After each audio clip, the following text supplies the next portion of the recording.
ओम नमः शिवाय। जय भोलेनाथ। वैशाख मास के कृष्ण पक्ष का रवि प्रदोष व्रत 5 मई दिन रविवार को रखा जाएगा। आप सभी को रवि प्रदोष व्रत की हार्दिक शुभकामनाएं। रविवार के दिन पड़ने वाले प्रदोष व्रत को रवि प्रदोष व्रत कहते हैं। इस दिन भगवान शिव और माता पार्वती की पूजा की जाती है। मान्यताओं के अनुसार इस व्रत के पुण्य प्रताप से भक्त के समस्त पाप और दोष दूर हो जाते हैं। प्रदोष व्रत के दिन व्रती को प्रदोष काल में भगवान शिव और माता पार्वती की पूजा करनी चाहिए। आज की इस वीडियो में मैं आप सभी के समक्ष रवि प्रदोष व्रत की विधि, कथा, उसका महत्व और आरती प्रस्तुत करने जा रही हूँ। आशा है आप सभी को ये वीडियो पसंद आएगा। अगर आपको वीडियो पसंद आए तो उसे लाइक करें, शेयर करें और चैनल को भी सब्सक्राइब करें। रवि प्रदोष व्रत करने के लिए रविवार को होने वाली त्रयोदशी के दिन सूर्योदय से पूर्व उठकर स्नान आदि से निवृत्त होकर भगवान शिव की उपासना करनी चाहिए। इस व्रत में आहार नहीं किया जाता है। पूरे दिन का उपवास करने के बाद सूर्यास्त से पहले स्नान करके सफेद वस्त्र धारण करने चाहिए। पूजा स्थल की साफ सफाई करने के बाद पूजा के लिए कुश के आसन का प्रयोग करना चाहिए।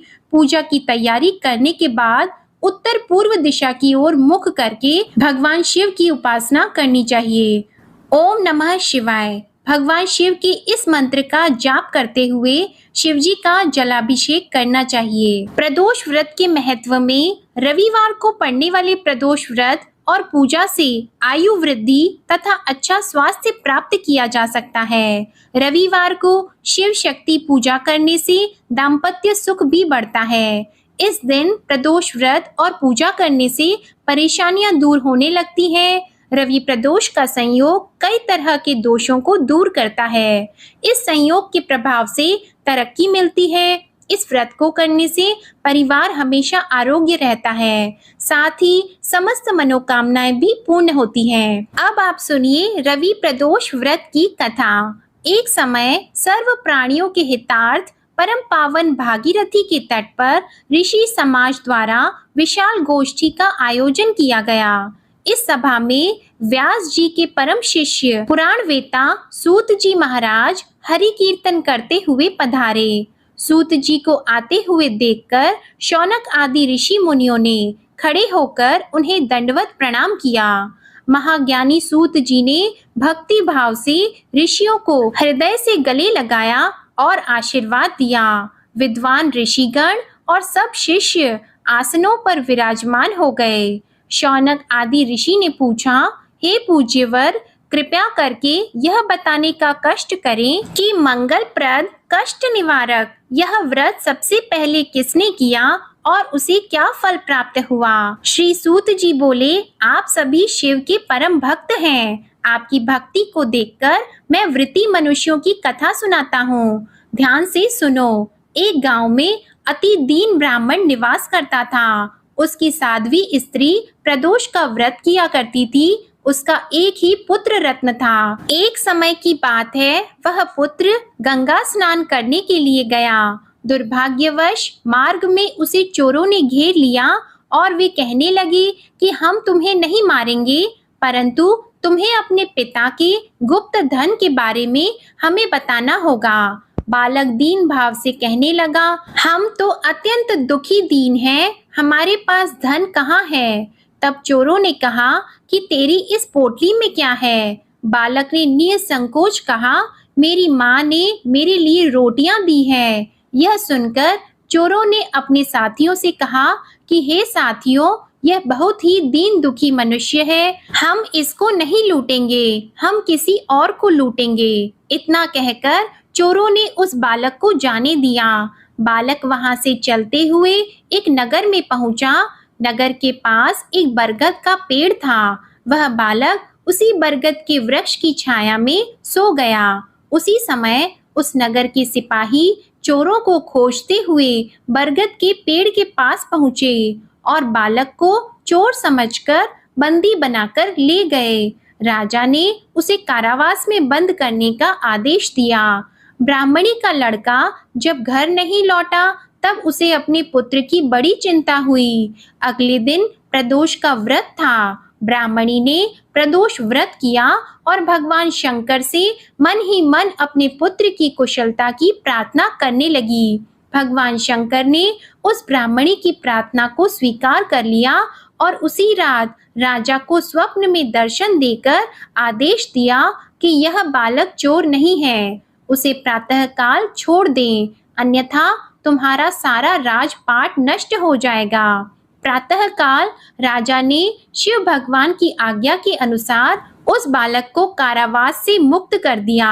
बालक ने अपनी सारी कहानी राजा को सुनाई। सारा वृत्तांत सुनकर राजा ने अपने सिपाहियों को उस बालक के घर भेजा और उसके माता पिता को राज दरबार में बुलाया। उसके माता पिता बहुत ही भयभीत हो गए। राजा ने उन्हें भयभीत देखकर कहा, आप भयभीत न हो, आपका बालक निर्दोष है। राजा ने ब्राह्मण को 5 गांव दान में दिए, जिससे कि वे सुखपूर्वक अपना जीवन व्यतीत कर सके।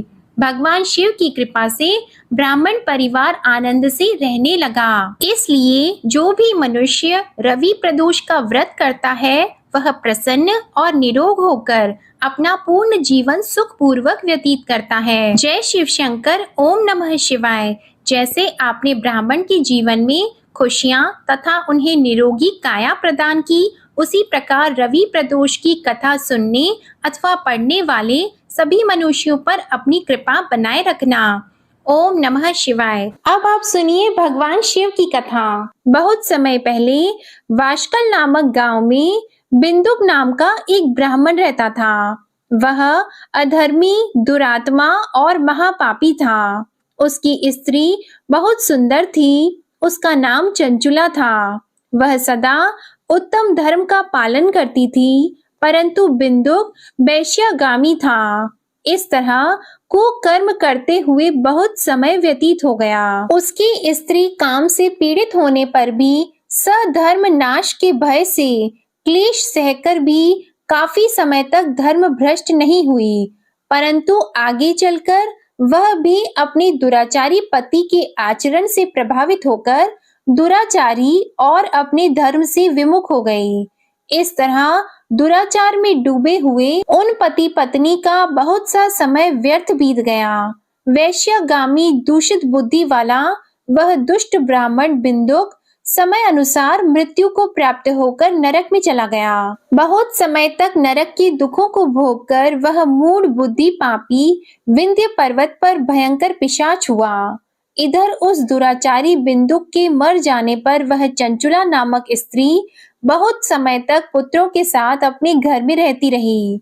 पति की मृत्यु के बाद वह भी अपने धर्म से गिरकर पर पुरुषों का संग करने लगी थी। सती विपत्ति में भी अपने धर्म का पालन करना नहीं छोड़ती। यही तो तप है। कठिन तो होता है, लेकिन इसका फल मीठा होता है। एक दिन दैव योग से किसी पुण्य पर्व के आने पर वह अपने भाई बंधुओं के साथ गोकर्ण क्षेत्र में गई। उसने तीर्थ के जल में स्नान किया और बंदी जनों के साथ यहाँ वहाँ घूमने लगी। वह एक देव मंदिर में गई। वहां उसने एक ब्राह्मण के मुख से भगवान शिव की परम पवित्र एवं मंगलकारी कथा सुनी। ब्राह्मण कह रहे थे कि जो स्त्रियां व्यभिचार करती हैं, वे मरने के बाद जब यमलोक जाती हैं, तब यमराज के दूत उन्हें तरह तरह से यंत्रणा देते हैं कि वे उसके कामांगों को तप्त लौह के डंडों से दागते हैं। तप्त लौह के डंडों से उसका संसर्ग कराते हैं। ये सारे दंड इतनी वेदना देने वाले होते हैं कि जीव पुकार पुकार कर कहता है कि अब वह ऐसा नहीं करेगा, लेकिन यमदूत उसे छोड़ते नहीं हैं। कर्मों का फल तो सभी को भोगना पड़ता है। देव, ऋषि, मनुष्य सभी इससे बंधे हुए हैं। ब्राह्मण के मुख से ये वैराग्य बढ़ाने वाली कथा को सुनकर चंचुला भय से व्याकुल हो गई। कथा समाप्त होने पर सभी लोग वहां से चले गए। तब कथा बांचने वाले ब्राह्मण देवता से चंचुला ने कहा, हे ब्राह्मण, धर्म को न जानने के कारण मेरे द्वारा बहुत बड़ा दुराचार हुआ है। स्वामी, मेरे ऊपर कृपा कर मेरा उद्धार कीजिए। आपके प्रवचन को सुनकर मुझे इस संसार से वैराग्य हो गया है। मुझ मूढ़ चित्त वाली पापिनी को धिक्कार है। मैं निंदा के योग्य हूँ। मैं बुरे विषयों में फंसकर अपने धर्म से विमुख हो गई थी। कौन मुझ जैसी को मार्ग में मन लगाने वाली पापिनी का साथ देगा? जब यमदूत मेरे गले में फंदा डालकर मुझे बांध कर ले जाएंगे और नरक में मेरे शरीर के टुकड़े करेंगे, तब मैं कैसे उन महायातनाओं को सहन कर पाऊंगी? मैं सब प्रकार से नष्ट हो गई हूँ, क्योंकि अभी तक मैं हर तरह से पाप में डूबी रही हूँ। हे ब्राह्मण, आप मेरे गुरु हैं, आप ही मेरे माता पिता हैं। मैं आपके शरण में आई हूँ। मुझ अबला का अब आप उद्धार कीजिए। इस प्रकार विलाप करती हुई चंचुला ब्राह्मण देवता के चरणों में गिर पड़ी। तब ब्राह्मण ने उसे कृपा पूर्वक उठाया और इस प्रकार कहा, नारी, तुम सौभाग्यशाली हो, जो भगवान शंकर की कृपा से तुमने वैराग्यपूर्ण ये कथा सुनी है और कथा को सुनकर समय से अपनी गलती का एहसास कर लिया है। तुम डरो मत और भगवान शिव की शरण में जाओ। उनकी परम कृपा से तुम्हारे सभी पाप नष्ट हो जाएंगे। मैं तुम्हें भगवान शिव की कथा सहित वह मार्ग बताऊंगा जिसके द्वारा तुम्हें सुख देने वाली उत्तम गति प्राप्त होगी। शिव कथा सुनने से तुम्हारी बुद्धि शुद्ध हो गई है और तुम्हें पश्चाताप हुआ है तथा मन में वैराग्य उत्पन्न हुआ है। पश्चाताप ही पाप करने वाले पापियों के लिए सबसे बड़ा प्रायश्चित है। जो मनुष्य अपने कुकर्म के लिए प्रायश्चित नहीं करता, वह उत्तम गति प्राप्त नहीं करता, परंतु जिसे अपने कुकृत्य पर हार्दिक पश्चाताप होता है, वह अवश्य ही उत्तम गति का भागीदार होता है। इसमें कोई शक नहीं है। शुद्ध चित्त में ही भगवान शिव और माता पार्वती का वास होता है। वह शुद्ध आत्मा पुरुष सदा शिव के पद को प्राप्त होता है। इस कथा का श्रवण सभी मनुष्यों के लिए कल्याणकारी है, अतः इसकी आराधना और सेवा करनी चाहिए। हे ब्राह्मण पत्नी, तुम अन्य विषयों से अपने मन को हटाकर भगवान शंकर की इस परम पावन कथा को सुनो। इससे तुम्हारे चित्त की शुद्धि होगी और तुम्हें मोक्ष की प्राप्ति होगी। जो मनुष्य निर्मल हृदय से भगवान शिव के चरणों का चिंतन करता है, उसकी एक ही जन्म में मुक्ति हो जाती है। यह कहकर वे ब्राह्मण चुप हो गए। उनका हृदय करुणा से भर गया। वे ध्यान में मग्न हो गए। ब्राह्मण का यह उपदेश सुनकर चंचुला के नेत्रों में आनंद के आंसू छलक आए। वह हर्ष भरे हृदय से ब्राह्मण देवता के चरणों में गिर गई और हाथ जोड़कर बोली कि मैं कृतार्थ हो गई। हे ब्राह्मण, शिव भक्तों में श्रेष्ठ स्वामिन, आप धन्य हैं। आप परमार्थदर्शी हैं और सदा परोपकार में लगे रहते हैं। साधो, मैं नरक के समुद्र में गिर रही हूँ। कृपा करके मेरा उद्धार कीजिए। जिस पौराणिक और अमृत के समान कथा की बात आपने की है, उसे सुनकर ही मेरे मन में वैराग्य उत्पन्न हुआ। उस अमृतमयी कथा को सुनने के लिए मेरे मन में बड़ी श्रद्धा हो रही है। कृपया आप मुझे उसे सुनाइए। कथा सुनने की इच्छा मन में लिए हुए चंचुला उन ब्राह्मण देवता की सेवा में वहीं रहने लगी। उस गोकर्ण नामक महाक्षेत्र में उन ब्राह्मण देवता के मुख से चंचुला भगवान शिव की भक्ति, ज्ञान और वैराग्य बढ़ाने वाले और मुक्ति देने वाली परम उत्तम कथा सुनकर कृतार्थ हुई। उसका चित्त शुद्ध हो गया। वह अपने हृदय में शिव के सगुण रूप का चिंतन करने लगी। वह सदैव शिव सच्चिदानंदमय स्वरूप का स्मरण करती थी। इसके बाद अपना समय पूर्ण होने पर चंचुला ने बिना किसी कष्ट के अपना शरीर त्याग दिया। उसे लेने के लिए एक दिव्य विमान वहां पहुंचा। ये विमान शोभा साधनों से सजा था और शिव गणों से सुशोभित था। चंचुला विमान से शिवपुरी पहुंची। उसके सारे पाप धुल गए। वह दिव्य रूप धारिणी दिव्यांगना हो गई थी। वह गौरांगी देवी मस्तक पर अर्ध चंद्र का मुकुट और अन्य दिव्य आभूषण पहने शिवपुरी में पहुंची। वहां उसने सनातन देवता त्रिनेत्रधारी महादेव शिव को देखा। सभी देवता उनकी सेवा में भक्ति भाव से उपस्थित थे। उनकी अंग कांति करोड़ों सूर्यों के समान प्रकाशित हो रही थी। 5 मुख और हर मुख में 3-3 नेत्र थे। मस्तक पर अर्धचंद्र आकार मुकुट शोभायमान हो रहा था। कंठ में नील चिन्ह, उनके साथ में देवी गौरी विराजमान थी, जो विद्युत पुंज के समान प्रकाशित हो रही थी। महादेव जी की कांति कपूर के समान गौर थी। उनके शरीर पर श्वेत वस्त्र थे तथा शरीर श्वेत भस्म से युक्त था। इस प्रकार भगवान शिव के परम उज्जवल रूप के दर्शन कर चंचुला बहुत प्रसन्न हुई। उसने भगवान को बारंबार प्रणाम किया और हाथ जोड़कर प्रेम, आनंद और संतोष से युक्त होकर विनीत भाव से खड़ी हो गई। उसके नेत्रों से आनंद के आंसुओं की धारा बहने लगी। भगवान शंकर और भगवती गौरी उमा ने करुणा के साथ सौम्य दृष्टि से देखकर चंचुला को अपने पास बुलाया। गौरी उमा ने उसे प्रेम पूर्वक अपनी सखी बना लिया। चंचुला सुखपूर्वक भगवान शिव के धाम में उमा देवी की सखी के रूप में निवास करने लगी। एक दिन चंचुला आनंद में मग्न उमा देवी के पास गई और दोनों हाथ जोड़कर उनकी इस स्तुति को करने लगी। हे गिरिराज नंदिनी स्कंद माता उमा, आप सभी मनुष्यों एवं देवताओं द्वारा पूजित तथा समस्त सुखों को देने वाली हैं।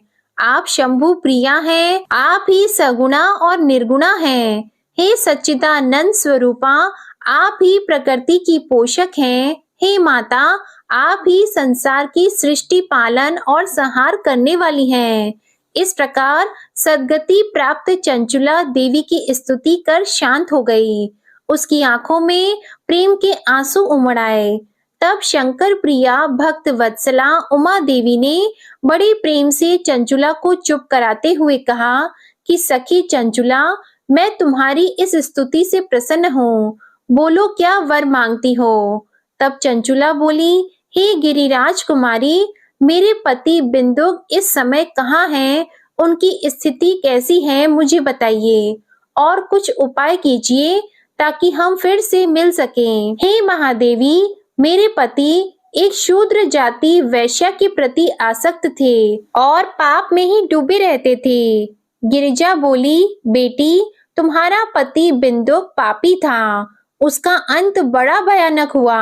वैश्या का उपभोग करने के कारण वह मूर्ख नरक में अनेक वर्षों तक अनेक प्रकार के दुख भोगकर अब शेष पाप को भोगने के लिए विंध्य पर्वत पर पिशाच की योनि में रह रहा है और वह दुष्ट वहीं वायु पीकर रहता है और सब प्रकार के कष्ट सहता है। गौरी देवी की ये बात सुनकर चंचुला अत्यंत दुखी हो गई। फिर मन को किसी तरह स्थिर करती हुई दुखी हृदय से माँ गौरी से उसने एक बार फिर पूछा, हे महादेवी, मुझ पर कृपा कीजिए और मेरे पापी पति का अब उद्धार कीजिए। कृपा करके मुझे वह उपाय बताइए जिससे मेरे पति को उत्तम गति प्राप्त हो सके। गौरी देवी ने कहा, यदि तुम्हारा पति भगवान शिव की पुण्यमय उत्तम कथा सुने तो वह इस दुर्गति को पार करके उत्तम गति का भागी हो सकता है। अमृत के समान मधुर गौरी देवी के ये वचन सुनकर चंचुला ने दोनों हाथ जोड़कर मस्तक झुकाकर उन्हें बार बार प्रणाम किया और प्रार्थना की कि मेरे पति को भगवान शिव की कथा सुनाने की व्यवस्था कीजिए। ब्राह्मण पत्नी चंचुला के बार बार प्रार्थना करने पर शिव प्रिया गौरी देवी ने भगवान शिव की महिमा का गान करने वाले गंधर्व राज तुमरु को बुलाकर कहा, तुमरु, तुम्हारी भगवान शिव में प्रीति है। तुम मेरे मन की सभी बातें जानकर मेरे कार्यों को सिद्ध करते हो, तो मेरी इस सखी के साथ विंध्य पर्वत पर जाओ। वहां एक महाघोर और भयंकर पिशाच रहता है। पूर्व जन्म में वह पिशाच बिंदुक नामक ब्राह्मण मेरी इस सखी चंचुला का पति था। वह वैश्यागामी हो गया था। वह स्नान, संध्या आदि नित्य कर्म छोड़कर अपवित्र रहने लगा। क्रोध के कारण उसकी बुद्धि भ्रष्ट हो गई थी। दुर्जनों से उसकी मित्रता तथा सज्जनों से द्वेष बढ़ गया था। वह अस्त्र शस्त्र से हिंसा करता, लोगों को सताता और उनके घरों में आग लगा देता था। चांडालों से दोस्ती करता और वह रोज वेश्या के पास जाता था। पत्नी को त्याग कर दुष्ट लोगों से दोस्ती कर उन्हीं के संपर्क में रहता था। वह मृत्यु तक दुराचार में फंसा रहा। मृत्यु के बाद उसे पापियों के भोग स्थान यमपुरी में ले गए। वहां घोर नरकों को सहकर इस समय वह विंध्य पर्वत पर पिशाच बनकर रह रहा है और पापों का फल भोग रहा है। तुम उसके सामने परम पुण्यमयी पापों का नाश करने वाली भगवान शिव की दिव्य कथा का प्रवचन करो। इस कथा के सुनने से उसका हृदय सभी पापों से मुक्त होकर शुद्ध हो जाएगा और वह प्रेत योनि से मुक्त हो जाएगा। दुर्गति मुक्त होने पर उस बिंदुक नामक पिशाच को तुम विमान पर बिठाकर भगवान शिव के पास ले आना। माँ उमा का आदेश पाकर गंधर्वराज तुमरू प्रसन्नता पूर्वक अपने भाग्य की सराहना करते हुए चंचुला को साथ लेकर विमान से पिशाच के निवास स्थान विंध्य पर्वत पर गया। वहां पहुंचकर उसने विशाल आकृति वाले पिशाच को देखा। उसका शरीर विशाल था, उसकी ठोड़ी बड़ी थी। वह कभी हंसता, कभी रोता, कभी उछलता था। महाबली तुमरू ने बिंदुक नामक पिशाच को पाशों से बांध लिया। उसके पश्चात तुमरू ने कथा बांचने के लिए स्थान तलाश कर मंडप की रचना की। शीघ्र ही इस बात का पता लोगों को चल गया कि एक पिशाच के उद्धार हेतु देवी पार्वती की आज्ञा से तुमरू भगवान शिव की कथा सुनाने विंध्य पर्वत पर आया है। उस कथा को सुनने के लोभ से बहुत से देवर्षि वहां पहुंच गए। सभी को आदर पूर्वक स्थान दिया गया। पिशाच बिंदुक को पाशों में बांधकर आसन पर बिठाया गया और तब तुमरू ने परम उत्तम भगवान शिव की अमृत कथा का गान शुरू किया, जिससे सभी श्रोता कृतार्थ हो गए। परम पुण्यमयी कथा को सुनकर पिशाच सभी पापों से मुक्त हो गया और उसने पिशाच शरीर का त्याग कर दिया। शीघ्र ही उसका रूप दिव्य हो गया। उसका शरीर गौर वर्ण का हो गया। शरीर पर श्वेत वस्त्र एवं पुरुषों के आभूषण आ गए। इस प्रकार दिव्य देहधारी होकर बिंदुक अपनी पत्नी चंचुला के साथ स्वयं भी भगवान शिव का गुणगान करने लगा। उसे दिव्य रूप में देखकर सभी को बहुत आश्चर्य हुआ। उसका मन परम आनंद से परिपूर्ण हो गया। सभी भगवान महेश्वर के अद्भुत चरित्र को सुनकर कृतार्थ होकर उनका यशोगान करते हुए अपने अपने धाम को चले गए। बिंदुक अपनी पत्नी चंचुला के साथ विमान में बैठकर शिवपुरी की ओर चल दिया। महेश्वर के गुणों का गान करता हुआ बिंदुक अपनी पत्नी चंचुला और तुमरू के साथ शीघ्र ही शिव धाम पहुंच गया। भगवान शिव देवी पार्वती ने उसे अपना पार्षद बना लिया। दोनों पति पत्नी सुखपूर्वक भगवान महेश्वर एवं देवी गौरी के श्री चरणों में अविचल निवास पाकर धन्य हो गए। बोलिए उमा महेश्वर भगवान की जय। अब आप सुनिए प्रदोष व्रत की आरती। ओम जय शिव ओमकारा, प्रभु हर शिव ओमकारा। ब्रह्मा विष्णु सदा शिव, ब्रह्मा विष्णु सदा शिव। अर्धांगी धारा, ओम जय शिव ओमकारा।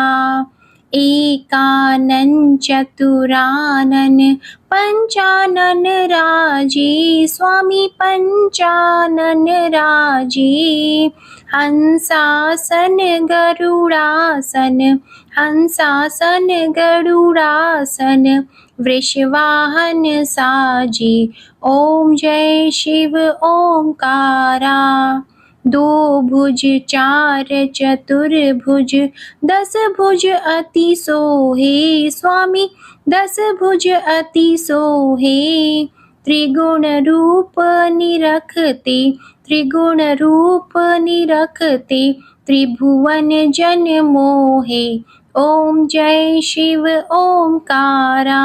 अक्षमाला वनमाला, मुंडमाला धारी, स्वामी मुंडमाला धारी। त्रिपुरारी कंसारी, त्रिपुरारी कंसारी, करमालाधारी। ओम जय शिव ओमकारा। श्वेतांबर पीतांबर बाघंबर अंगे, स्वामी बाघंबर अंगे। सनकादिक गरुणादिक, सनकादिक गरुणादिक, भूतादिक संगे। ओम जय शिव ओमकारा। कर की मध्य कमंडल, चक्र त्रिशूलधारी, स्वामी चक्र त्रिशूलधारी। सुखकारी दुखहारी, सुखकारी दुखहारी, जगपालनकारी। ओम जय शिव ओमकारा। ब्रह्मा विष्णु सदाशिव, जानत अविवेका, स्वामी जानत अविवेका। प्रणवाक्षर में शोभित, प्रणवाक्षर में शोभित, ये तीनों एका। ओम जय शिव ओमकारा। त्रिगुण स्वामी जी की आरती जो कोई नर गावे, स्वामी जो कोई नर गावे। कहत शिवानंद स्वामी, कहत शिवानंद स्वामी, मन वांछित फल पावे। ओम जय शिव ओमकारा। ओम जय शिव ओमकारा। ओम जय शिव ओमकारा। बोलो भगवान भोलेनाथ की जय। आपको ये कथा पसंद आई हो तो वीडियो को लाइक कीजिएगा और कमेंट में भोलेनाथ जी और माता पार्वती जी की जय जरूर लिखिएगा। इसी के साथ आप हमारे चैनल पर वैशाख मास महात्म्य की कथाएं भी नियम पूर्वक सुन सकते हैं। और इसी के साथ हमारे चैनल पर अन्य वारों की कथाएं, एकादशी, पूर्णिमा, अमावस्या की कथाएं भी सुनने को मिलेंगी। तो इसके लिए आप चैनल को सब्सक्राइब करके बेल आइकन जरूर प्रेस करिएगा। जय भोलेनाथ।